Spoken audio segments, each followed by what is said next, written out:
Bismillahirrahmanirrahim. This is one of those videos, as I have already posted, about MCCQE1 preparation, its general brief overview and introduction. In this video I am going to talk more specifically about the course exam distribution and about the syllabus and what you need to know in order to prepare for MCCQE1, what topics are required of you to prepare more briefly, and what topics you need to go through in details in order to ace this exam. So according to the exam distribution, this is one of the things that is not clearly described in MCC objectives as well as in their official website. So I have prepared these slides for you. First of all, as I have already told, MCCQE1 is a national licensing exam for medical license in Canada. It assesses your critical medical knowledge, the knowledge that you have already acquired during your bachelor's of medicine and science, and the clinical decision making scenarios are present in this exam. When talking about the subject weightage, then the most important thing that you need to know is the medicine, internal medicine.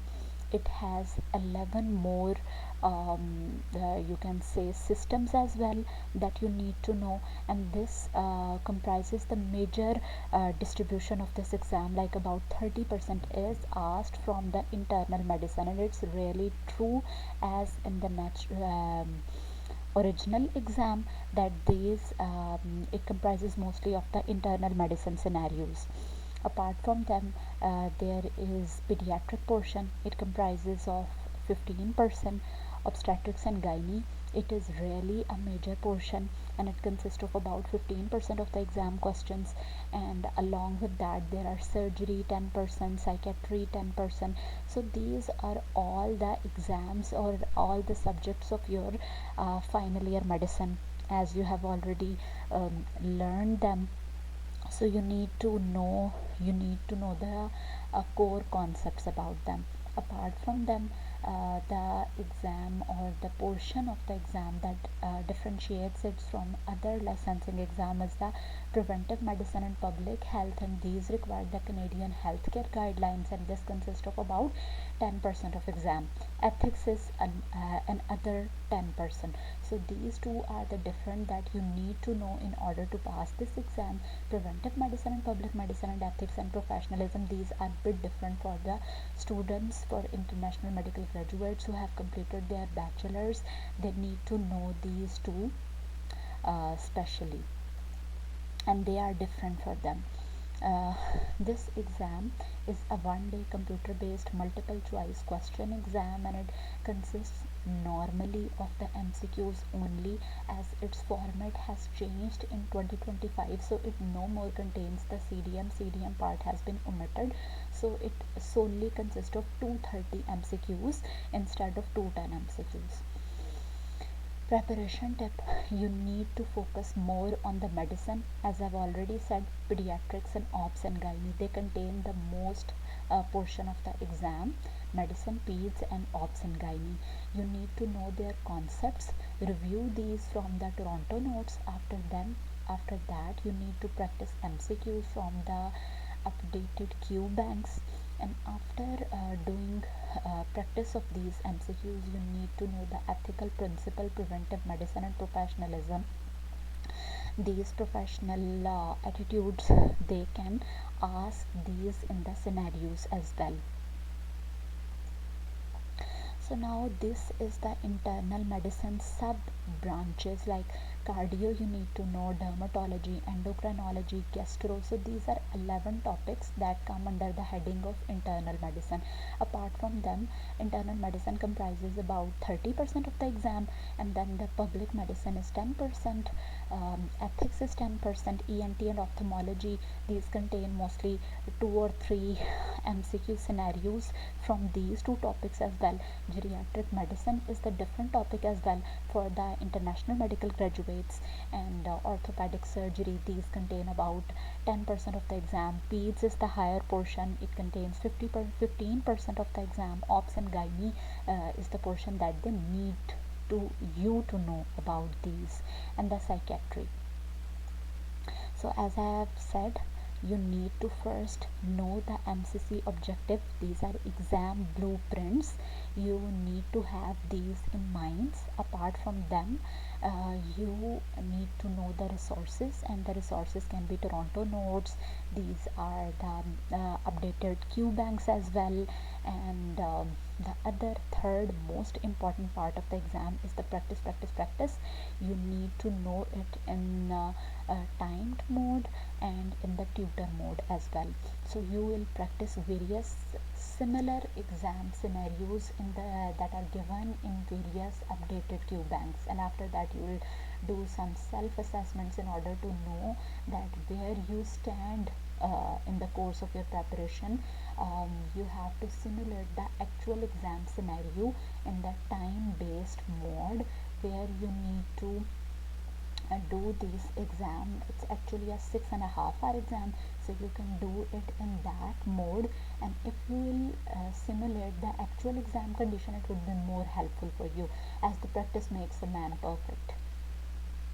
Now, one tricky part of this exam is that you need to know the various Canadian healthcare guidelines, as they are different from other American or international standards. So you need to know them, that how the screening is practiced in Canada, and at what time the screening is done, what techniques are used, what screening methods are used, vaccinations are given at what part of the age. So these are certain things that are practiced to that are specific to Canadian clinical practices, and you should be knowing more about them. After that, now the new exam format is an MCQ based, so you need to know about these MCQs, grasp the basic clinical concept, and practice these MCQs. After that, there is the critical thinking and application. This part is really different of this exam. I am focusing more on the things that are specific or particular to Canadian healthcare system, or that are more specific to MCCQE1. So firstly, you need to know more about ethics and preventive medicine. Second thing is the critical thinking and application part.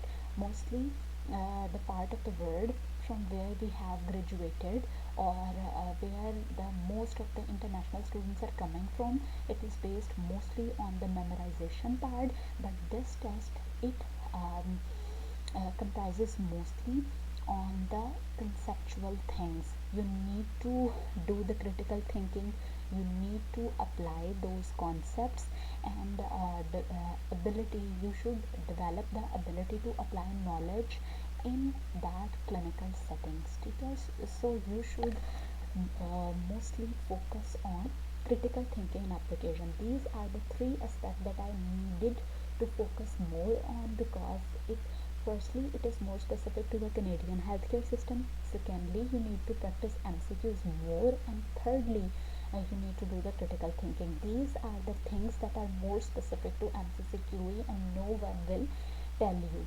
In this subject, weightage and percentage part, these are the things that will make you focus more on the topics that contain higher weightage in the exam. So you need to focus more on the medicine part, ops and gynae parts, and these you can have their basic knowledge from your bachelor's and from your MBBS.